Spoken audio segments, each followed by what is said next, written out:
So you have probably seen the footages from the Ojude Oba festival, and you know it's quite colorful, it's quite beautiful. I really like them. I was really looking forward to them as well, to seeing them. But did you know that the Ojude Oba festival was instituted by a man known as Balogun Kuku, and he was an Ijebu warlord. He was quite prosperous in his time.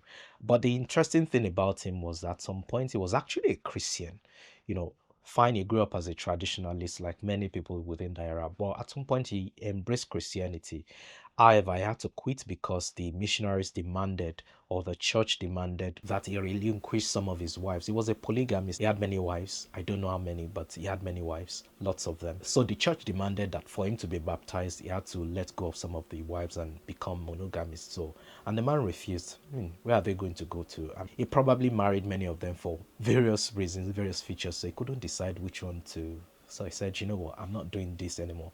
So it was at that point that he converted to Islam, you know, after I spoke to Islamic clerics and they told him that, yeah, you can keep your wives with this other religion, no problem. So the Ojude Oba festival essentially evolved from that sort of origin where 3 days after Salah, that's the Muslim celebration, they go and pay homage to the Awujale, or the king of Ijebu land. That's been the tradition ever since. So himself and all his family, all his entire household and his slaves, which was a thing back then, will go, you know, in his horse and regalia and everything, and pay homage to the king, which is a tradition that's endured till then. Now it's become a lot bigger, obviously, because you have Ijebu people coming from far and wide, from different parts of the world, to be a part of it. Even non-Ijebu people also attend, and it's quite colorful. I like it. That's the story behind it anyway. Now you know. See you in the next one.